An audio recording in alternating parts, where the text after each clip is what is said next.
It's our people that make us a great company. The founders, our first engineers, maintenance, safety, flight crews,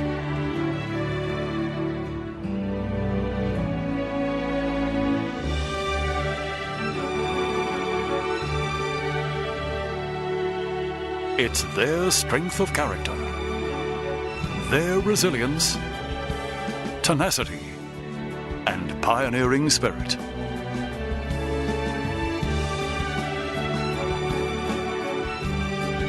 At Qantas, our success has never been the result of luck or coincidence.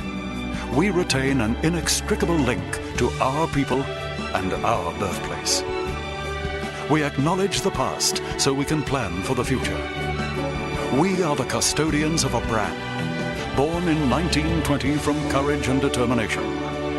Our first passenger, Alexander Kennedy's words in 1922, still ring true today. Be damned to the doubters. 1919, Western Queensland. Two returned Australian Flying Corps officers, Hudson Fysh and Paul McGinness, traversing the outback in a Model T Ford, come upon an idea to carry mail, freight and passengers over the sparse, arid landscape by aeroplane. 1920, and a new company is born in Winton and registered in Brisbane.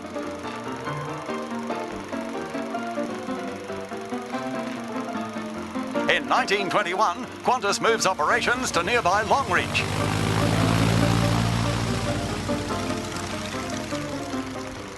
Once Qantas moves to Longreach, the plan is for a fleet costing £10,000, with spare engines, propellers, workshops, tools, lathes, a truck and hangars.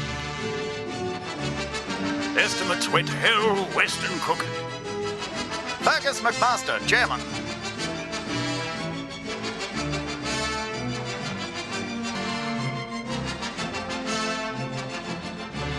To raise capital, McGinness, Fysh and engineer Arthur Baird fly their two aircraft, offering joyrides and barnstorming at rural events.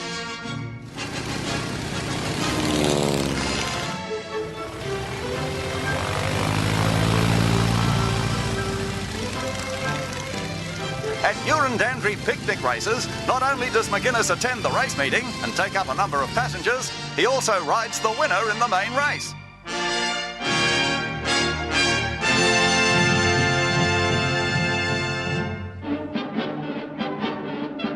In just a few months, Qantas has its first airmail route from Charleville to Cloncurry and its first passenger, the #1 ticket holder, 84-year-old Alexander Kennedy. He climbs aboard the aircraft unassisted while declaring, Be damned to the doubters. flying with Qantas regularly until age 97, he may just be our first frequent flyer. And so much for a doubtful postmaster who in 1919 said, The whole question of airmail is absolutely impractical. Unless I'm very much mistaken, Australia will be the last country in the world to require it.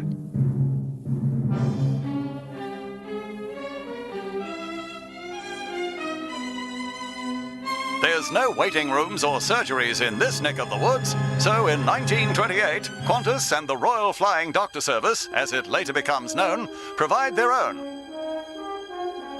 Broken hips and split lips are all par for the course for pilot Arthur Affleck and Dr. St. Vincent Welsh on their daily rounds of the outback. Today, a new aircraft arrives in the outback, and it has a wonderful feature, an onboard toilet. Now this really is luxury. The aircraft will operate to Brisbane on a Sunday, leaving Longreach at 5:30 a.m. and arriving the same day at 3:30 p.m.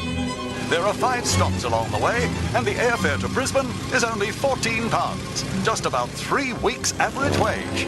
Marvellous.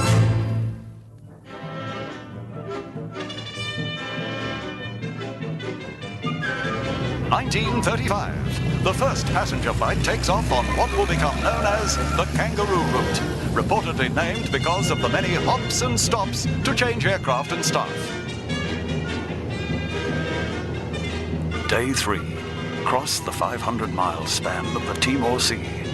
By flying below 100 feet, we take advantage of the trade winds. We look below and see enormous turtles, flying fish, and very large sharks. Overnight on Lombok after refueling in Kopang. Day 4.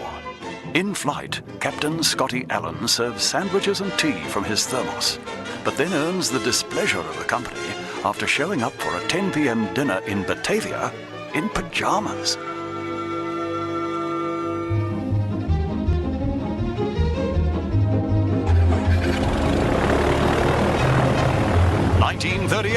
And QEA, Qantas Empire Airways, as it's now known, operates the short C-class flying boats in modern luxury and comfort. And what's more, the trip only takes 9 days, which includes 70 hours of flying and 36 stops. Built for comfort and safety rather than speed, the aircraft offers its 15 passengers the most luxurious saloons ever prepared in an aircraft. Getting up out of his chair, a passenger could walk about, and if he'd been seated in the main cabin, could stroll along to the smoking cabin for a smoke. On the promenade deck, there was also a practical usable space where quoits or even golf were played, and child passengers could also play. There is even a demand for fishing lines at refueling stops, where both passengers and crew members can enjoy the relaxation of dropping a line over the side.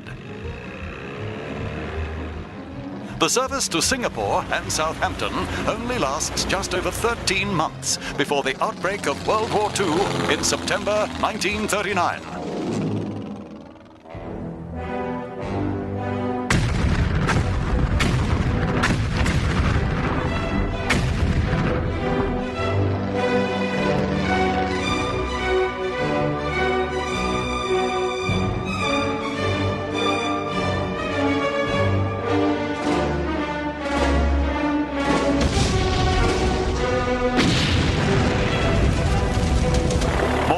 The Qantas fleet has been commissioned for war service by the Australian government, although one overseas service remains, Perth to Ceylon using Catalina flying boats.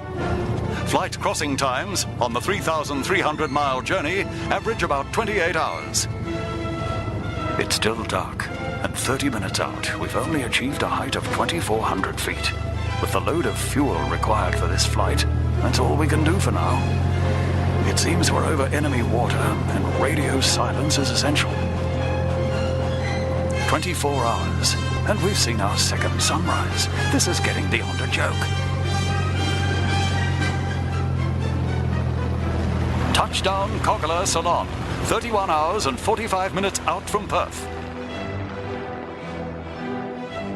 At the conclusion of the flight, each passenger is given an illustrated certificate entitling them to membership in the rare and secret Order of the Double Sunrise, as they've now been airborne for more than 24 hours.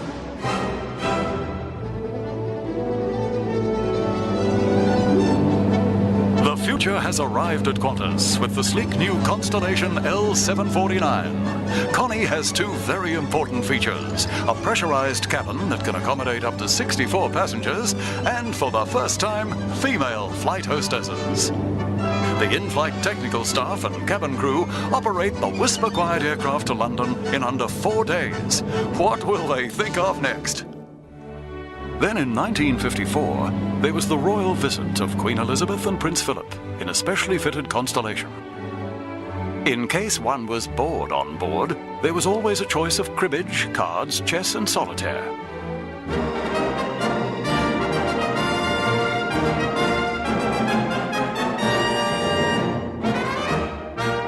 Melbourne prepares for the excitement of the 1956 Olympic Games. But there's a problem.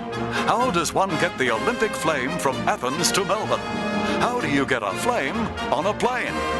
Well, it's all in a day's work for the clever folk of Qantas, who've adapted a miner's lamp to carry the flame safely. So, let the games begin. After Australia and the Olympics, Super Connie decides to conquer the world. In January 1958, starting from Sydney, the Southern Aurora flies east on the Southern Cross route via the US, while Southern Zephyr travels the Kangaroo route west. And passengers, if you're tired, take a snooze in our sleeper seats. See you back here in 6 days, girls. One ticket like this can take you to Europe, America, the Far East, Africa. So widespread, so efficient is the Qantas organization that, if you wish, you can buy one ticket for luxury travel to practically every country in the free world. One straightforward booking, and all your stopovers, connections, and timing problems are completely solved. The world is yours when you fly with Qantas.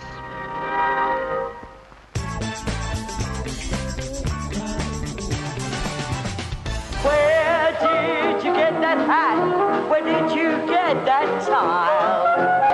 Isn't it a nubby one? I kinda like the style. I should like to have one just the same as that. Then wherever I go they jump. Hello! Where did you get that hat? Grab your hat and go to London with Qantas. Attention jet setters! Flying time to London and San Francisco has been cut by almost half. Qantas has just given passengers an extra day's holiday. Feeling peckish? Well, here's a sample of our in-flight dining. Anyone care for le crustace à la moselle? Or perhaps the chicken with mushrooms and potatoes? Mmm, très bien! And we flew with the stars. Elton John, Ava Gardner, Shirley Bassey, Fred Astaire, Gregory Peck, Noel Coward, Charlie Chaplin, Bob Hope. And who could ever forget Skippy?